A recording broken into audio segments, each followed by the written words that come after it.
What's up, guys? I'm Nick. This is Rendezvous with the Ramey family, and as usual, if it's raining or storming, I'm on the boat. This is definitely my happy place, and this is the place to be when the weather's like this. I don't know about you guys, but I love the rain. So I'm going to take this storm as an opportunity to kind of go into why I have a prologue. Why do I have a sailing channel before I have my littleborn boat? First, let's get out of here. Let's see if I can get out of here without messing this boat up. The wind is nuts. So let's push on out of the slip and find a protected cove, and I can go into everything I need to go into in this video. Stick around.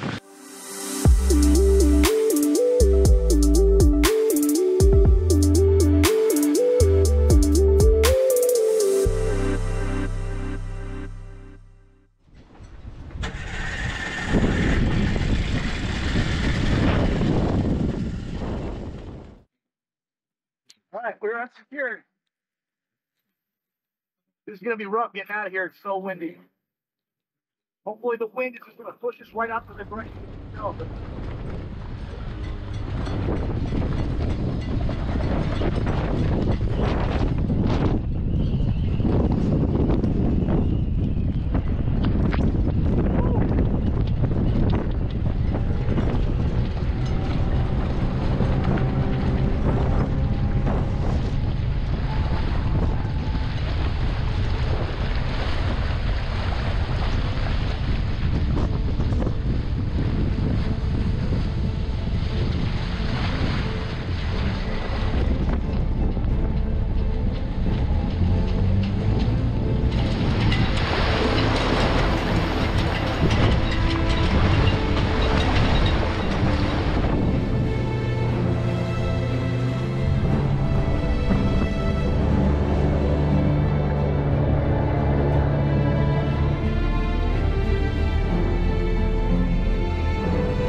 Towards that tree.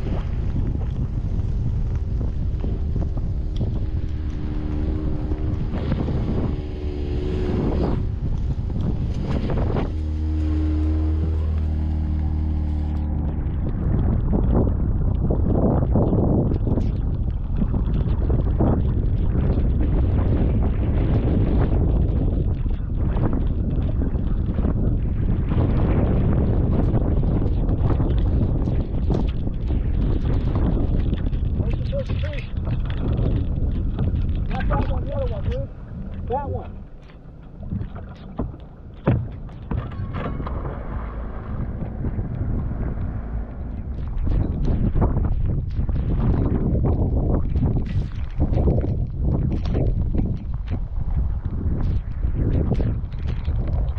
We're in a nice protected anchorage, and we're out of the wind, which means the boat's not going to be rocking here as much, and I don't have to worry about it drifting all over the lake while I'm down below deck. I'm going to set this anchor drag alarm, and then we're going to go into why this channel exists in the state of a prologue and what the prologue actually is. So stick around, because it's going to kind of explain what Rendezvous with the Ramey family is and how we're stacking up against all these other sailing channels. And there's a lot of them.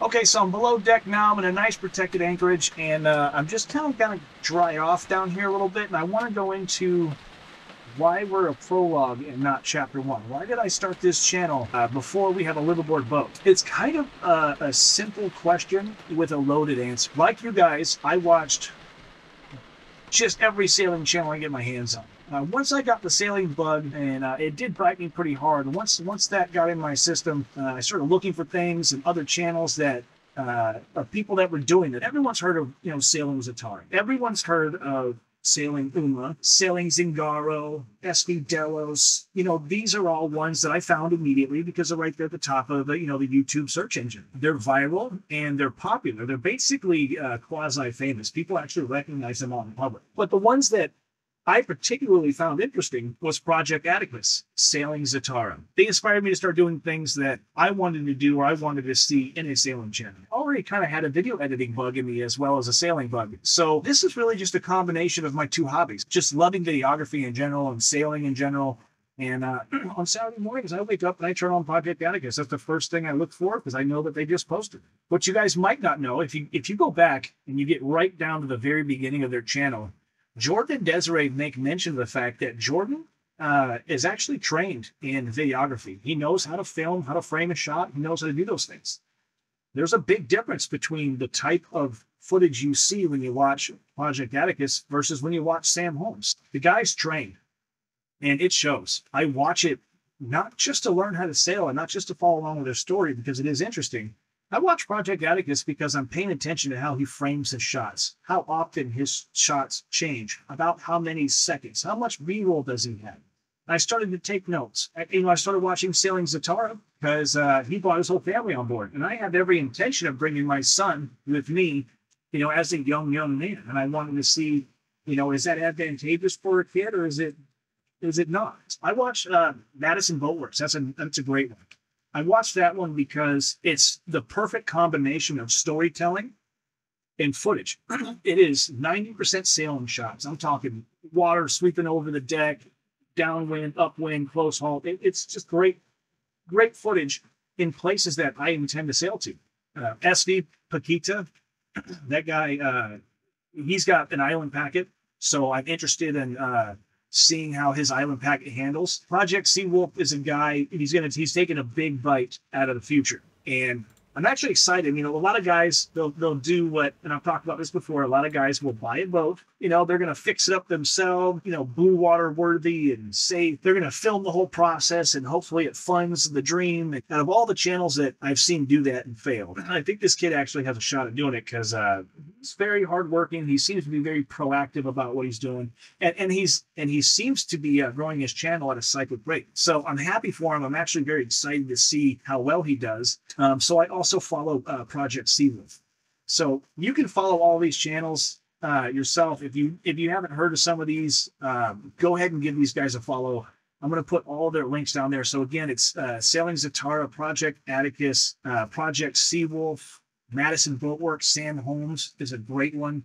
SV Paquita, interesting if you're into island packets. So those are the ones I follow. Those are the reasons I follow them. Now, how does this pertain to me? The plain, simple truth is there's probably like 30,000 sailing channels, and you've only heard of maybe 25 of them, and there's a reason for that. The odds of you being monetized to the point where it provides significant passive income are slim to none, okay? The YouTube algorithm is very difficult. So here's why the Prologue is happening. This Prologue is a opportunity for me to find out what type of filming and what type of content works and does not work. I want to have the kinks worked out of my channel long before I get onto the liveaboard. I want my style, my themes, the type of music I use. What I'm trying to find is what fits and what feels right and what doesn't. What makes people click off and what doesn't. If there's ever a long conversation like the one I'm having with you now, if I were to just have one camera in here for the duration of 8 minutes that I need to talk, I guarantee you within 12 or 15 seconds, 80% of the people watching that video are going to click off. This is a camera. That's a camera. That's a camera. Now I'm holding a camera. So there's just 4 cameras filming a very simple conversation. But I'm telling you, if I don't change frames and if I don't keep things changing up on screen, if I don't keep looking into different cameras or get different angles, if you are just staring at the same thing, you will click out of it. And it really is killing retention on longer videos. Retention measures how long a person stays engaged in the video, at what point they start fast forwarding or clicking through it, or worse, clicking out of it. So when someone gets onto your video and clicks out of it, on average 12 seconds into your video, YouTube will assume your video sucks and bury it. And that's the last you're going to see it. It's not going to pop up on anyone's screen unless you're specifically looking for it. Even then, it can kind of be difficult to find, which is why it's very important to learn what type of content works, how to film it. And I've learned B-roll is everything. I've also learned some of the psychology behind editing, how to frame shots. There's something called a rule of thirds. And you segment your shot. You put it into frames, and there should be breathing room. So on this camera, I would be over here. There's a little bit of breathing room in my head, and there's breathing room out in front of me. Now, this makes it more comfortable to watch. You subconsciously feel at ease watching it if I put myself in this way. Now, if I were to put myself all the way over here and kind of talk to you like this, it immediately gets uncomfortable. You feel crowded. It feels wrong. And what happens is people don't like it. They don't know why they don't like it. They just don't like it. And they click out. Another thing I've instantly learned, the hard way, actually, with this channel, is audio. And all of audio is sounding stupid. You instantly get uncomfortable. Nothing is worse than bad audio. My audio sucked for the vast majority of the Prologue so far. It's something I've worked very hard to fix. I spent a lot of time in DaVinci Resolve learning the ins and outs of Fairlight, which is the audio editing tab of the entire program. I put some soundproofing on the wall so there's less of an echo when I'm doing my voiceover for my videos. The Prologue is for me to work all these kinks out. So there's a million little things that needs to be done just to make content that stands out enough for YouTube. Now, if I don't have lots of B-roll, the sound sucks, or I frame it wrong, people get uncomfortable, they click out of it, YouTube buries it, and then that's it. All the footage you've taken and all the stuff you've learned, and it's for nothing. So the video editing skills is a big deal. It's a huge part of why I'm doing what I'm doing now. The Prologue is basically video editing practice.